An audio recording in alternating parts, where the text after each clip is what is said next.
So, dear Dr. Alexander, Dr. Ion Petrovar, coordinators of the ISfTH TeleCardiology Working Group, dear ISfTH members and colleagues, so on behalf of the International Society of eHealth, of Telemedicine and eHealth, I welcome all of you to this webinar about artificial intelligence in cardiology, a very special session organized by the Telecardiology Working Group of our society. Before inviting Dr. Alexandru Misi to coordinate this important webinar, I would like to say some brief words about our society. This is in fact a standard presentation of a few slides about the International Society for Telemedicine and eHealth. I know that some of you are attending this webinar for the first time. So the International Society for Telemedicine and eHealth, ISfTEH, is headquartered in Basel, Switzerland. It's a not-for-profit, non-governmental society that exists to facilitate the international dissemination of knowledge and experience in telemedicine and eHealth, and to provide access to recognized experts in the field worldwide. Our society is a non-governmental organization in official relations with WHO. Currently, the society has more than 100 members, 100 countries represented as members across the world. So at this moment, I should update this information because as far as I know, we have 101 members represented in our society. So you can see that the society really can achieve its mission through international dissemination of knowledge in telemedicine and eHealth. To achieve its goal, the society counts on several working groups. You can see a list of working groups in this slide. Two of them, the students and telenursing, are free of charge membership categories.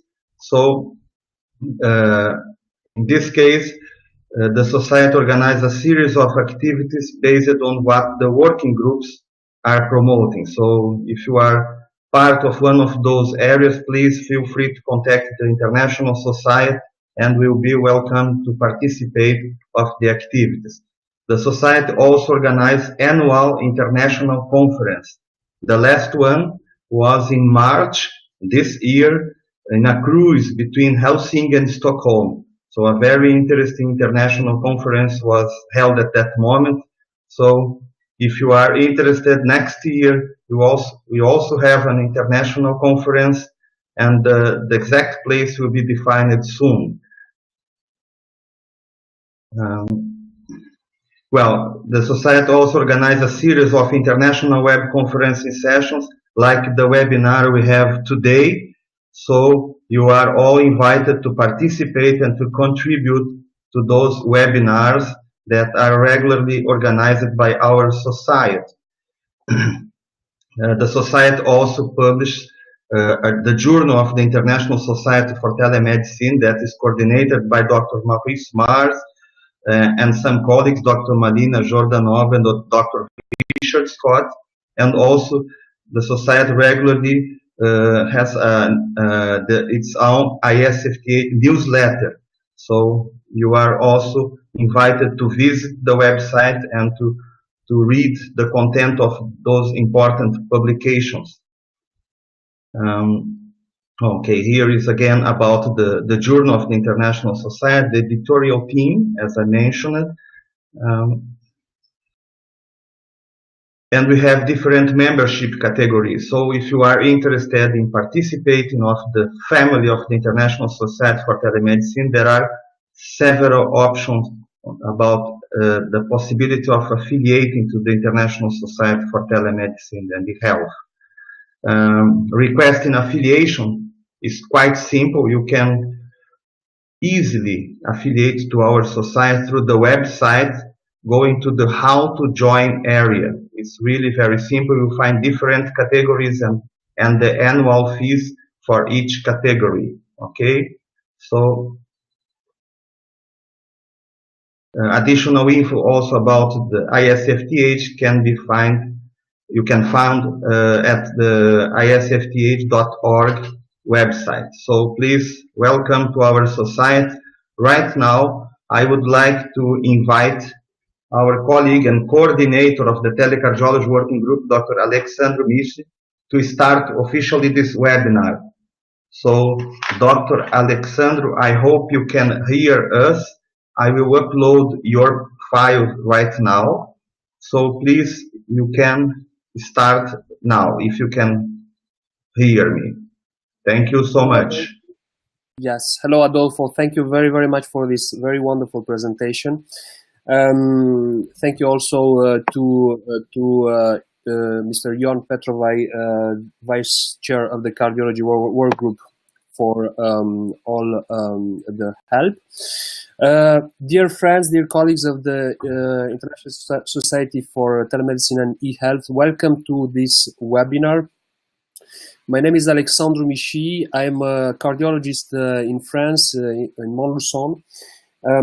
So I would like to welcome you to this first webinar of the Telecardiology Work Group. We are a fresh work group. We started our activity a few months ago, and we aim to provide quality webinars and scientific activity in the field of cardiology. So without further comments, I would like to start the presentation of this webinar. If I only just could have the hand on the slides, because I don't have, I cannot modify the slides, Adolfo. I cannot change the slides. Okay. So this is the webinar content. Dr. Sparenberg, a cardiologist in Brazil, presented you some words about our international society. Dr. Adolfo Sparenberg is the vice chair of this telecardiology work group and a dear friend. This is just the webinar content. There will be 3 presentations. There will be questions at the end of the webinar, and for a few minutes we will present some conclusions and some announcements. Next slide, please. I still don't have the hand on the presentation, so maybe if the IT friend can give me, maybe Robert. Yes, thank you, Robert. So this is just a brief presentation of our telecardiology work group. We welcome every person who shares the common interest of e-cardiology and e-health. So this involves cardiologists, IT scientists, and e-health companies. We also invite you to join us. Either you are a cardiologist or a health company, you can join this work group in order to better develop and evolve in the field of telecardiology. So our domain of action, the work group will address to all domains that concern cardiology and computer science, such as e-cardiology, mobile applications for clinical use, artificial intelligence, patient hospital or hospital-hospital communications, and so on. This is the board of the telecardiology work group. I would like once again to thank our dear friend, Dr. Adolfo Sparenberg, which is the vice chair, and also to thank Mr. Jon Petrovai, also vice chair. So I will start with just a few words about artificial intelligence. What is artificial intelligence and why do we need it? I will further on discuss a few types of artificial intelligence.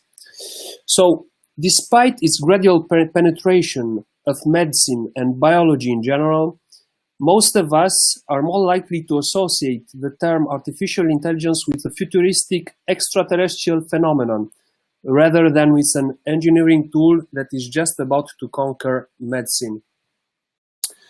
What is artificial intelligence? It represents automated algorithms that are able to extract meaningful patterns from data collections and build decisions upon identified patterns.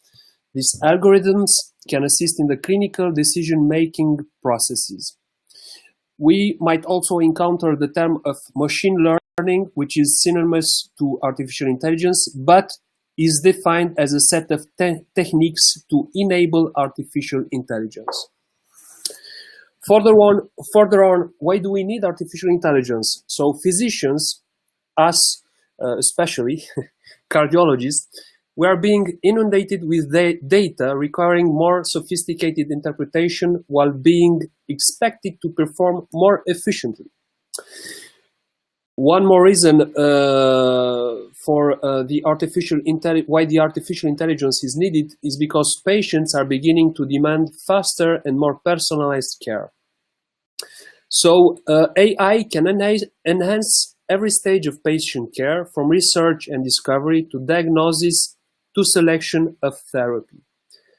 As a result, clinical practice will become more efficient, more convenient, and more personalized and more effective.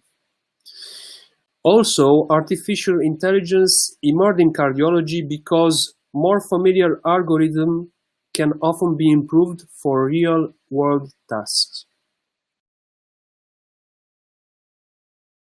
These slides present just a summary of the types of artificial intelligence algorithm. So we already saw that artificial intelligence is just some basic, not really basic, is represented by sophisticated algorithms. But what does this mean? So these types of artificial intelligence can be supervised learning, unsupervised learning, and reinforcement learning. Supervised learning is the attempt to model how independent variables relate to a dependent variable. For example, does this electrocardiogram represent sinus rhythm or ventricular fibrillation? It is further on categorized into neural networks algorithms or deep learning algorithms. I would just like to mention that maybe deep learning algorithms are the future of artificial intelligence in cardiology. For those who are interested in finding out more, you can review the slides after this with the definition that I put in smaller font. You can also consult this excellent paper appeared in JACC 2018, which reviews artificial intelligence. Further on, unsupervised learning focuses on discovering relationships among variables in a data set. It will enable far greater characterization of patients' disorders and ultimately lead to better treatment selection and improved outcomes. And the last, reinforcement learning, it consists of an agent at a particular time interacting with an environment. It has limited application in cardiology for the moment. This is just an example of medical trials that involved, for example, supervised learning. And we can see that supervised learning helps us read electrocardiograms or automate the reading of electrocardiograms. For example, in this article, the authors conclude that due to its simple and parameter invariant nature, the proposed algorithm is applicable to any ACG dataset. This should be further detailed by my colleague Yann Fleureau in the following presentation. I will go on and give you another example of artificial intelligence in cardiology. For example, from this article published in 2017, the authors concluded that deep learning models adapted to leverage temporal relations appear to improve performance of models for detection of incident heart failure with a short observation window of 12 to 18 months. So they tried to use parameters in order to earlier detect the onset of heart failure, and they succeeded very well. Further on, another example of supervised learning. In this study, the authors defined the tissue classification into an artery by OCT in an automatic way using artificial intelligence.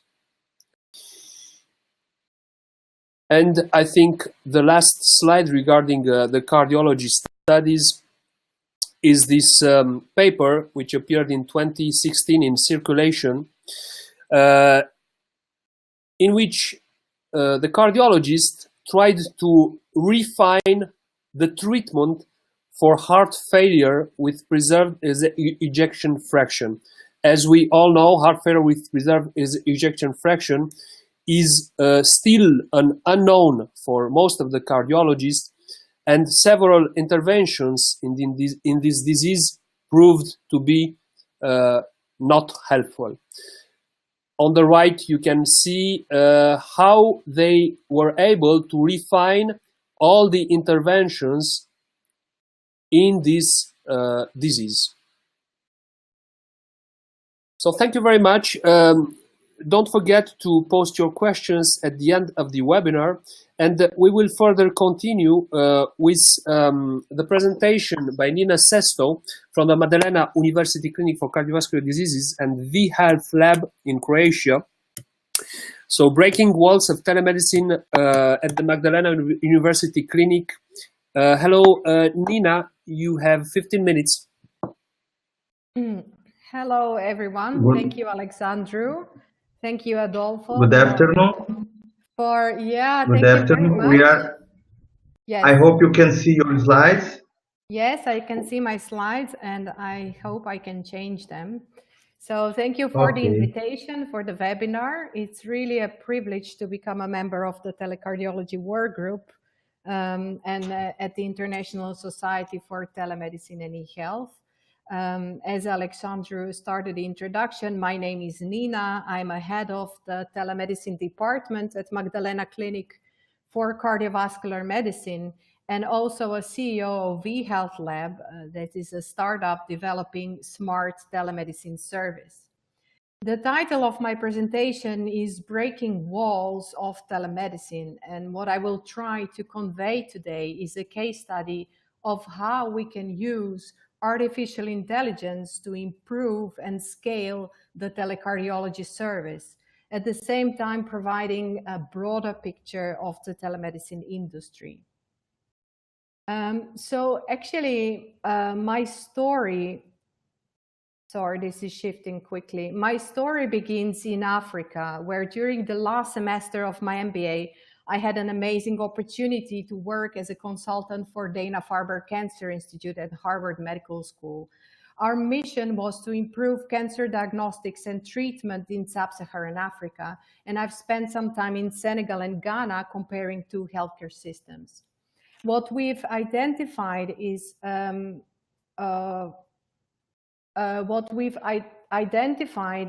of course, the infrastructure problem in those countries.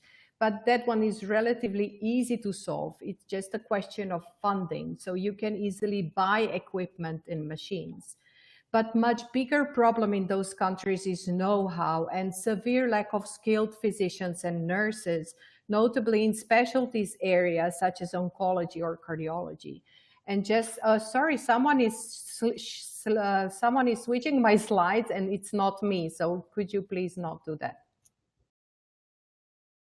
So just to give you an example, there was only one oncologist in Senegal for the population of 15 million people. And building know-how is not as nearly as easy as building infrastructure.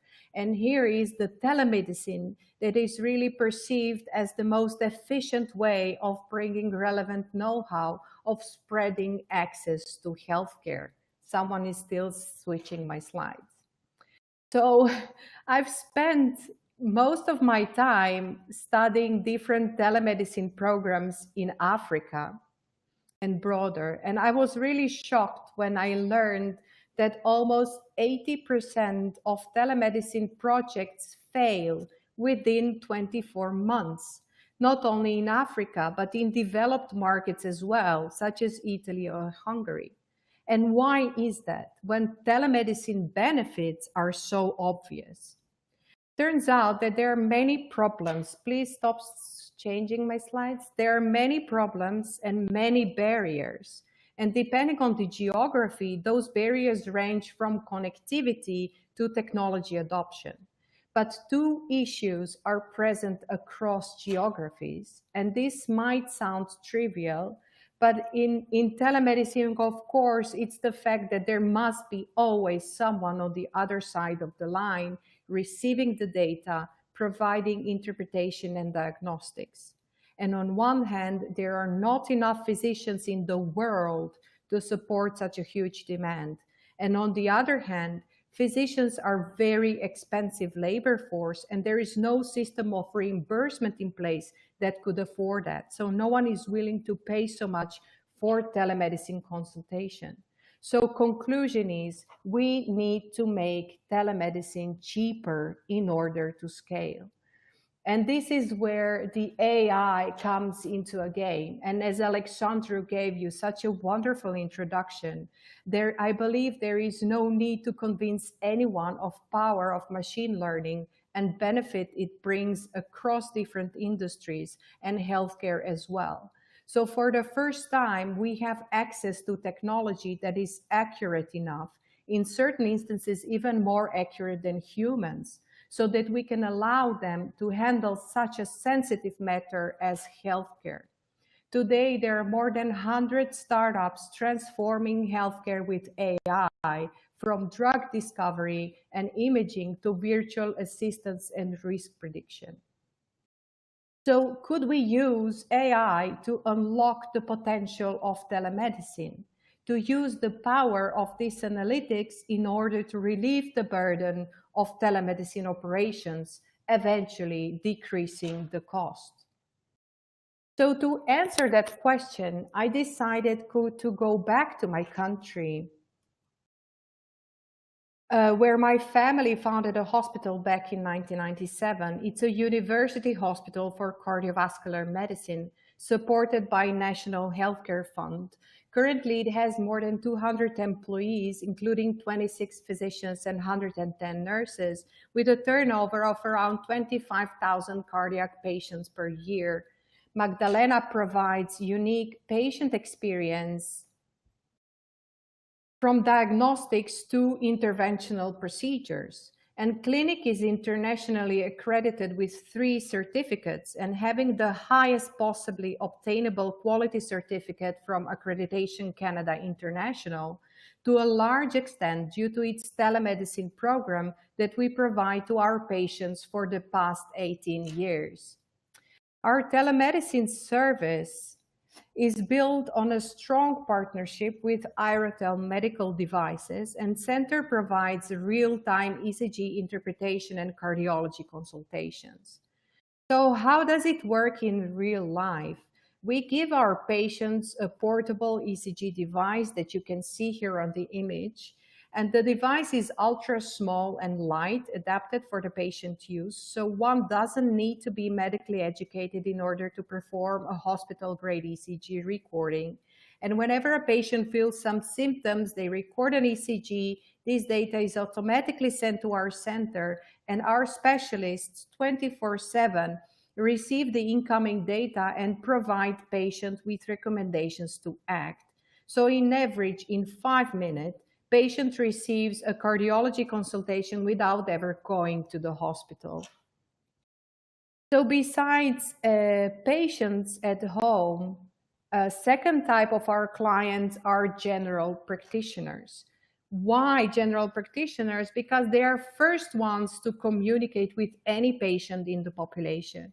And for example, in Croatia, there are more than 2,500 GPs across our country. But if there is any doubt and if a specialist support is needed, that's when patients encounter a bottleneck, because at the specialist level, number of doctors are significantly lower, mostly located in large cities and big centers. So there is a huge interest to empower primary care to offer a wider panel of services, to spare patients from traveling and avoid huge waiting lists. And that's exactly what we do. We offer general practitioners the ECG interpretation service and cardiologist advice for their patients, facilitating diagnosis and prevention. This way, we can really say that we brought cardiovascular care outside of the hospital walls, playing a significant role in prevention, diagnosis, treatment, as well as condition management. So, our data on individual patient monitoring shows that actually 70% of patients calling us are fine, but they have a peace of mind as well as their families. And at the same time, this allows us to focus on the 30% that need our medical attention, spanning from therapy control to early diagnosis of myocardial infarction.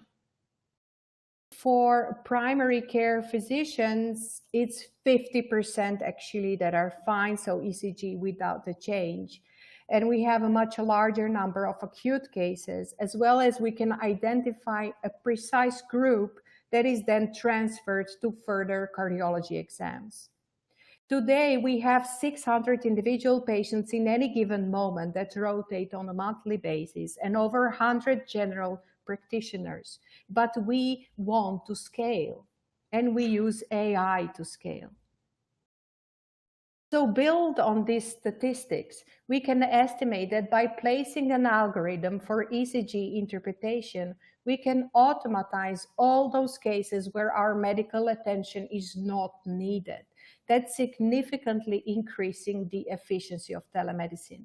On the other hand, operators don't need to look at every individual ECG as they come, doing everything manually, but the algorithm is doing the triage, so they know which cases need their immediate attention and which cases can wait. Using the existing data set from Magdalena accumulated throughout 18 years of telecardiology service, we developed an AI-powered telemedicine platform, which became a vHealth Lab spin-off company. Our algorithm is trained on 300,000 ECG records and has achieved 95% accuracy for arrhythmia detection. And we built on this core service to add a more complete cardiac disease management system with push notifications, medication control, blood pressure control, with a long-term vision to create a unified platform for cardiac disease management, both for patients and primary care physicians. And we are not alone in that mission. We create strategic partnerships with other telemedicine providers, landing a first agreement with a telemedicine center providing telecardiology service in Spain that granted us access to their data, because we all benefit from data aggregation, as quantity and quality of the data dictates the algorithm performance. We also joined Microsoft Partner Network for Cloud Services, and at the end of this summer, vHealth Lab will be launched in Magdalena Clinic, bringing the first clinical insights of this technology, so stay tuned. At the beginning of this year also, we were selected by Startup Bootcamp among over 1,000 startups to participate to their InsurTech Accelerator program. So this program is financed by 25 large insurance companies. And now you must be wondering, why are insurance companies interested in telemedicine and digital health? Well, it's because number of cardiovascular patients is absolutely overwhelming. And with demographic changes we witness, increased lifespan, stressful lifestyle, unhealthy diet, this number is continuously growing. And so is the cost. Direct healthcare expenditures for cardiovascular diseases is skyrocketing. And insurers are the ones bearing the brunt, compensating with high premiums, exclusions, or even denying to insure chronic population. And the system is failing patients. This is not sustainable, and both public and private insurers understand that. And if we would use our statistics from Telemedicine Center in Magdalena, that shows that we avoided 70% plus 50% of unnecessary hospital and emergency visits. We could save at minimum $2.8 billion for the US market in only 1 year. So yes, we can reduce cost of claims for the insurer. And there is an increasing trend happening nowadays in the insurance market, referred to as pay as you live. If you live healthy, your premiums are lower. If you monitor your disease, your premiums are lower. So insurers are looking for ways of building a sustainable system that will incentivize their clients to take care of themselves, that their health and lifestyle become their own responsibility. With Startup Bootcamp, we have begun pilot discussions with Zurich Life Insurance, because for life insurance, heart diseases are the most significant cause of loss. And we engaged with 2 other insurances operating on the UK market. We are equally active on the Croatian market. In partnership with Association of Employers in Healthcare, we lead the way of creating a nationwide network of general practitioners empowered by telemedicine who can deliver cardiovascular care to all corners of our country. Because as you can see on this image, Croatia has more than 1,000 islands, and we want to connect all those geographically isolated regions. And all this future success is enabled by artificial intelligence, because for the first time, we have the technology that can dramatically reduce the cost of telemedicine. So we can connect patients and healthcare providers 24/7 and turn patients from passive bystanders to active participants in the management of their own disease. And finally, the insurance can adopt this cost-efficient telemedicine, which leads to transform the insurance industry. And all those movements converge into scalable telemedicine, finally propelling it to become a commodity that connects those 3 stakeholders who need to work together in order to sustain high quality and efficient healthcare. I would like to use this opportunity to invite telemedicine providers, healthcare providers, individuals, and technology geeks who believe in empowering patients, who would like to engage with the insurance industry. Please don't hesitate to reach out and to join us.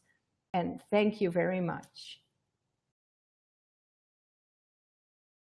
Thank you, Nina. It was an excellent presentation. Congratulations for your project.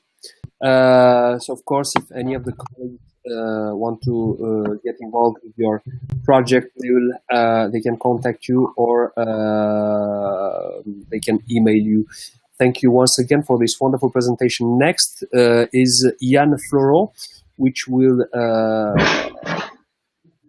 speak to us about his artificial intelligence solutions in ECG reading also. Yann, please go ahead. Hello, everybody. Well, first, I wanted to thank you, the International Society for Medicine and eHealth, for giving us the opportunity to present cardiologs. I really appreciate it. So I am Yann Fleureau. I'm the co-founder and CEO of Cardiologs. And at Cardiologs, we develop medical-grade cloud-based artificial intelligence for clinical decision support in cardiology. I would like to know how I can switch my slides. Okay. So, hello. I think it's fine. Okay. All right. So, since we started the company 4 years ago, we have decided to focus our effort to solve ECG diagnostics. As I'm sure most of you know, the ECG is the most common standard medical grade cardiac examination. And while it is quick and easy to record an ECG recording, its analysis can be challenging for physicians who are not experts and time-consuming for experts. So basically, when 4 years ago, when we got to this conclusion and saw that, on the other hand, artificial intelligence technology and especially computer vision was doing great at object recognition or face recognition, we just thought to apply it to ECG analysis. To do that, first we had to gather a unique data set of ECG cases. So to date, we have gathered more than 600,000 cases from all around the world, which enable us to develop an unbiased technology. We have built a web platform around this technology with a set of APIs that is fully powered by AI. And basically, we can receive ECG data as an input. Our AI automatically detects heart abnormalities, and we help the doctor get to the right conclusion. So as you might imagine, developing a cloud-based platform powered by AI for clinical decision support for ECG diagnostics is regulated as a medical device. Our platform has been the very first product to receive the CE mark for medical-grade deep learning technology in August 2016 and has received the FDA clearance in June 2017. Since four years, it has taken now up to $10 million in total funding to get to this stage. But we are proud now to say that we have a solution that is commercially available to support ECG diagnostics in Europe, United States, and actually even in the rest of the world. We have demonstrated early evidence of performance of the technology, especially with a strong focus on AFib detection. We have showed that compared to the traditional AFib detection algorithm, our AI approach managed to divide by 14 the false positives without compromising on the false negatives. So since this technology has been developed, it has been validated multiple times. Obviously, we are still developing ongoing clinical validation with clinical research partners all around the world, with a specific focus in the US and in the EU. So we have showed that in the use case of Holter analysis, we managed to divide by 14 the false positives without compromising on the sensitivity. We also have published clinical validation performances in the use case of emergency medicine. So to date, the web platform works as follows. Sorry. We are device agnostic, which means that we enable any provider, it can be a telemedicine service, it can be any hospital, to upload ECG recordings on our platform. And we help health professionals to get to a smart and fast diagnosis. So the access of our platform is pretty simple. Unfortunately, I didn't manage to upload a video, so I'm just gonna describe to you the platform. We also have video presentation for those who are further interested. The workflow is very simple. We create individual logins for all the users that are meant to access to our platform. When we integrate our customers, we make sure that the data flow from your devices automatically is fed into your account. And then you can start using the platform, which means that you can basically, every time that an ECG is recording on your telemedicine service or hospitals, it is directly sent to your account. You can access your account from pretty much anywhere, since it's a cloud-based platform. and you can then benefit from our AI for clinical decision support. So far, CARDIOLOGY is trained to detect more than 100 different cardiac abnormalities on 12 lead resting ECGs, which includes arrhythmia detection, but also coronary disease, lead inversion, and some repolarization troubles that can be induced by drugs. So when we have less than 12 leads, we limit the prediction capacity to arrhythmia detection. So far, the platform is commercially available, I would say, in the EU and in the US. So for countries for which the CE mark is required, cardiologs can be used to detect the whole spectrum of abnormalities, no matter the number of leads. And for in the United States specifically, where we are regulated by the FDA, our scope of detection is limited to arrhythmia detection for now. And we have actually, indeed, in the United States, a specifically focus on ambulatory ECG analysis, including Holter and cardiac telemetry. So I wanted to, to seize the opportunity of this discussion today to tell you that our platform is open, and we are open for partnership. If you are a provider or a group that is conducting Holter analysis, ambulatory ECG analysis, or 12-lead ECG analysis, you can use our platform to speed up and scale your analysis. We are currently demonstrating with various telemedicine centers that we managed to reduce by 70% the amount of false positives that need to be overread by a human. And in the specific case of Holter, it's not published yet, but early results demonstrate that we managed to decrease by 40% the time required to get to a Holter analysis. So I wanted to thank you for the invitation, and I'm open to any question. Thank you very much, Jan. So as I understand, artificial intelligence also lowers almost to zero the risk of putting a bad diagnosis. Is that correct? So, I mean, I would not say to zero. So our solution is meant for clinical decision support. What we see most of the time is that the traditional ECG analysis technology is pretty sensitive. The algorithms that are commercially available right now are pretty sensitive. Their issue is the number of false alarms that they raise. And at the end of the day, we see that our clinical partners end up deactivating, turning off the ECG algorithm because they yield so many false positives that you can't differentiate between a true positive and a false positive.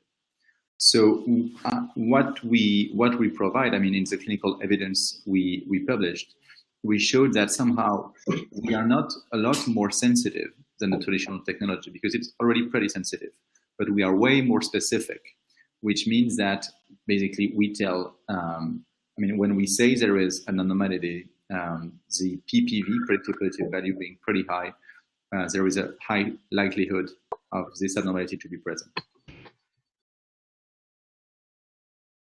I understand. Thank you very much, Jan. I would have a question for Nina, and afterwards maybe our colleagues. I already see there are some questions on the forum. So, Nina, is your solution applicable to in the emergency department or even on the streets? What if in the ambulance? Is your solution available, for example, in ambulance or the emergency department, in order to do a more effective triage of the cardiology emergencies?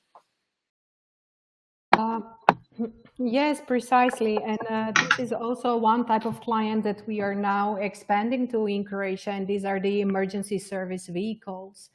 So yeah, definitely if a 12-lead ECG is present in the emergency vehicle, the benefit of that is that we can recognize a myocardial infarction, so that the patient already, when in the vehicle, it will be transferred to the right center that has a cath lab that where that can offer that patient already required treatment. So in that sense, telecardiology generally shortens time, door to balloon time, or how do you call it? So yes, of course, it's applicable. Yes, okay, thank you. This is very important. So Thomas from Berlin asks if you need a doctor to confirm the ECG diagnosis. Jan, maybe can you respond, please? Yes, sure. I mean, the solution is still meant to be a clinical decision support tool.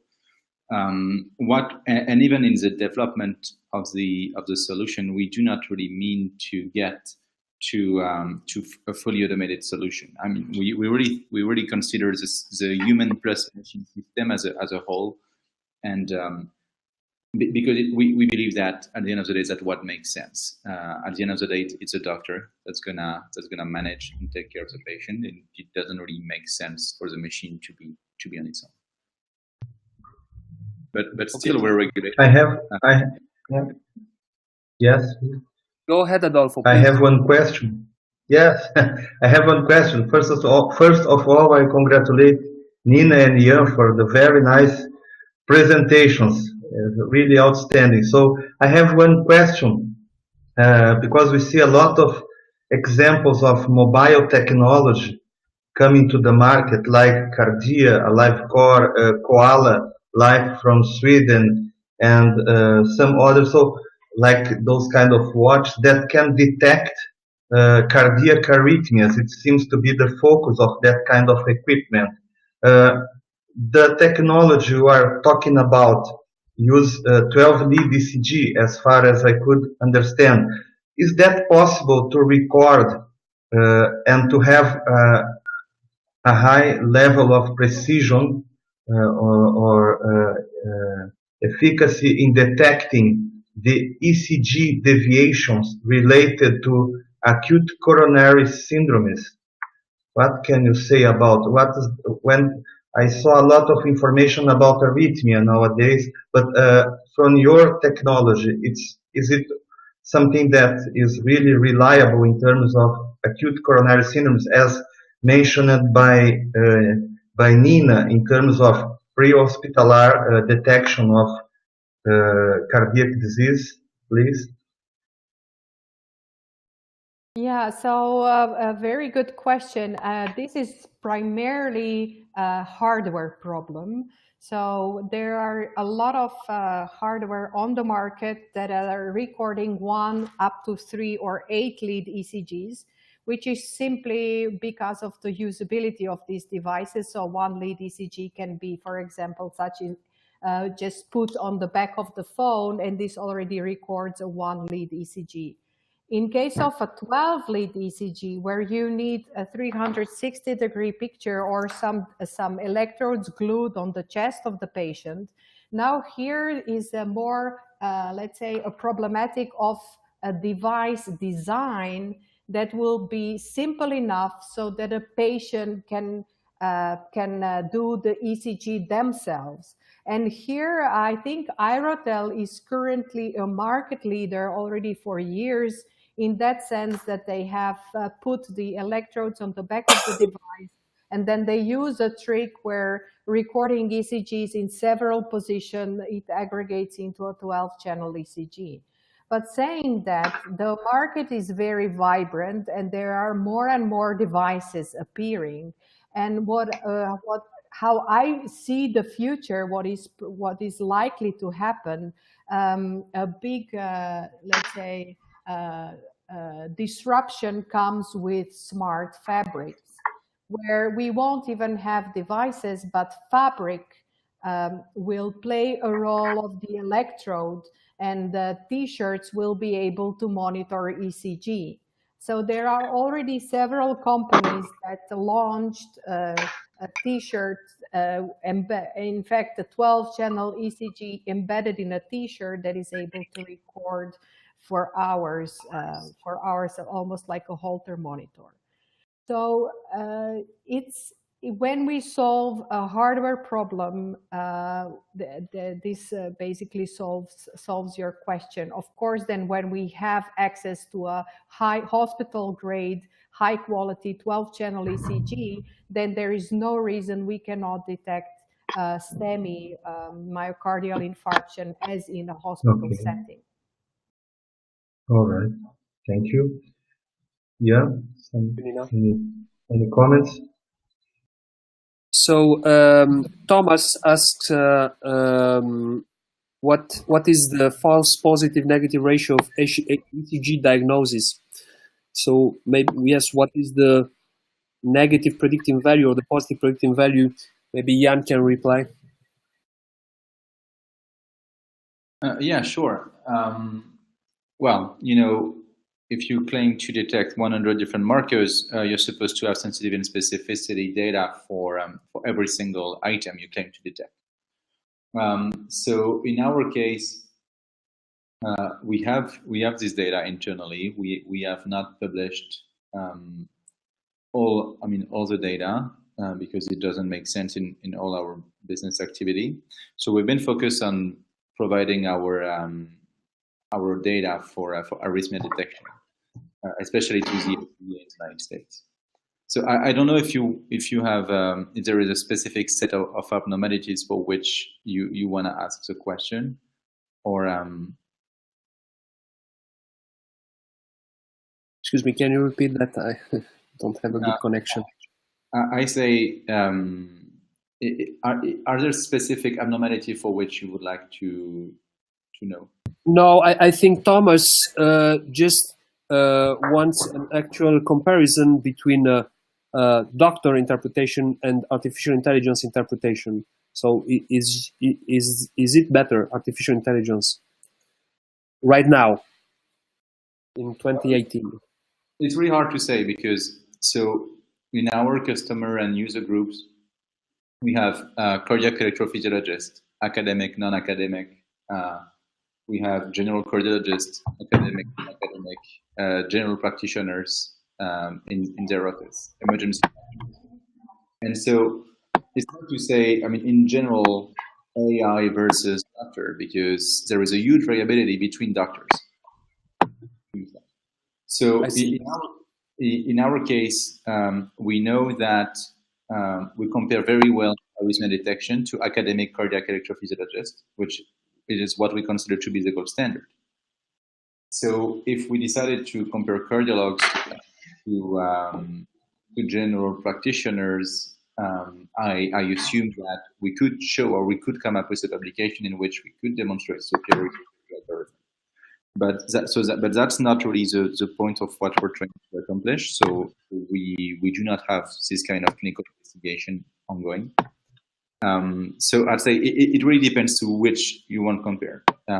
It's not very difficult to design a study to show superiority to a doctor, but I do not find it kind of intellectually satisfying. Okay, I understand. Thank you very much. There is Robert, which asks you one more question. If you can just reply in 1 minute. So Robert asks you, this technology can be used in actual database of clinics as postgraduate, for example. The company is considering to translate to other languages. Sorry? I don't know if you see. So I don't know if you see the attendance chat. Robert team just asked you a question. This technology can be used in database of clinic. Companies going to translate to other languages. Do you mean like human languages or technical languages? Yeah. Okay. Yeah. Yeah, it's a difficult question. So just before I let my dear colleague Adolfo the microphone, I would just like to ask Nina how she sees the future of artificial intelligence in cardiology and in medicine.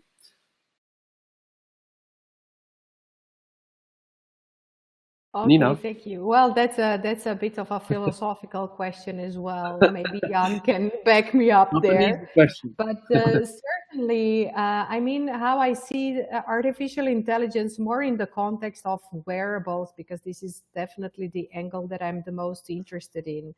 And that's the fact, okay, now we are training algorithms on the data sets that people were annotating. So basically, yeah, but I would say the challenge for the future is combining different data sets. So combining ECG with also clinical data or a blood pressure of that person. So combining different data sets and different artificial intelligence solutions to crunch everything that's coming from wearable devices. So this has a lot of potential basically to do things that were not possible up to date, to discover new relationships between the data that was not possible up to date. This is a real artificial intelligence where we basically allow, to discover new things. Yeah, thank you very much. Yeah, it's really, I think you are right, and the future it looks very bright and very interesting. Adolfo, do you have any questions for our colleague? Thank you very much, Alexandre. Once again, I congratulate the speakers for bringing this very interesting topic to our webinar. So I just would like to say that as a cardiologist or a medical doctor, because I'm a clinical cardiologist, we don't need to be afraid about the future of the virtualist medical doctor. For sure that the technology, the same way they are presenting here, will help us to achieve a larger segment of the population that at this moment, for several reasons that we know very well, are living in underserved areas of the globe. So it's really very difficult to provide on-time assistance to 7 billion people.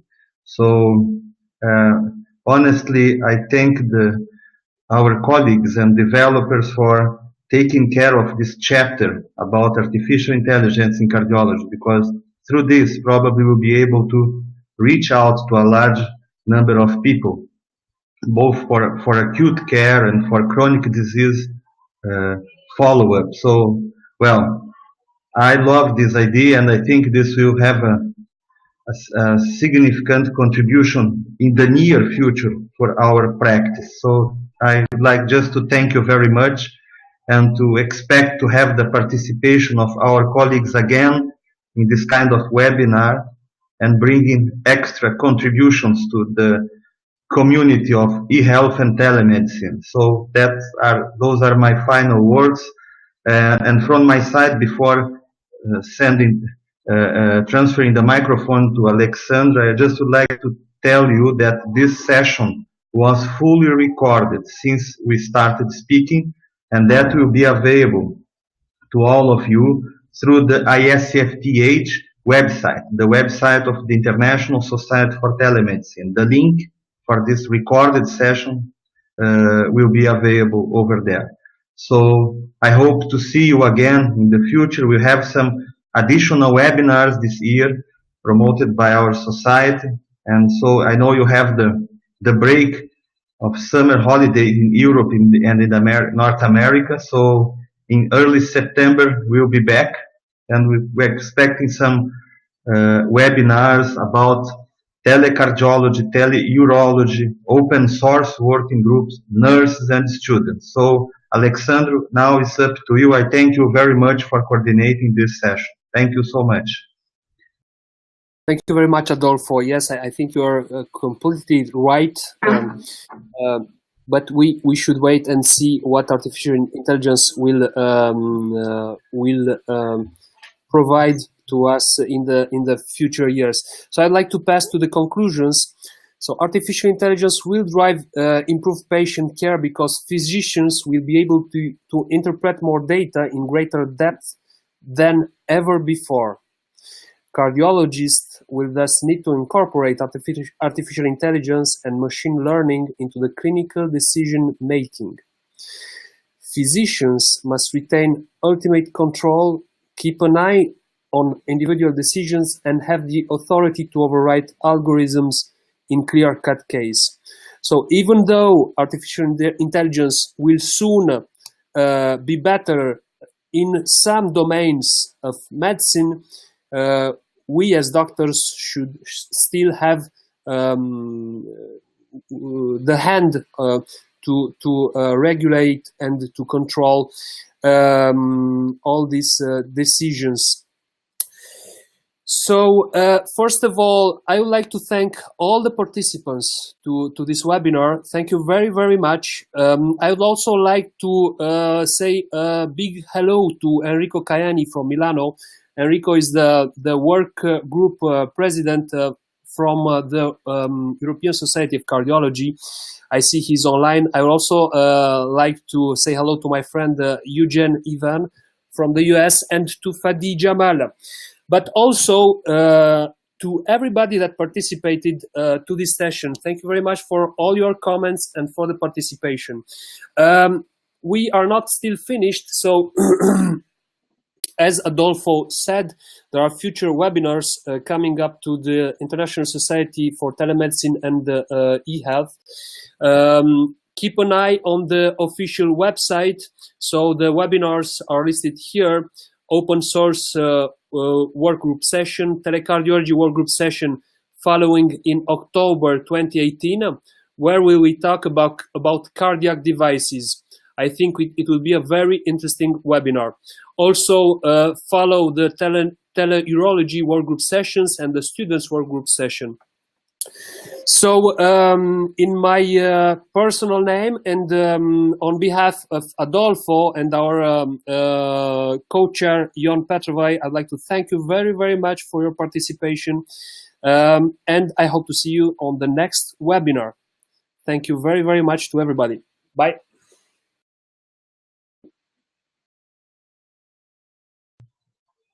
Thank you. Thank Goodbye. you. Wishing you a nice week. Thank you very much. Thank you all. Bye-bye. See you in September. Thank you also, Nina and Jan. Through the ISfTeH webinars. Yeah, I forgot the most important people, Nina and Jan. Thank you for your contributions, and I hope to see you soon aboard another webinar.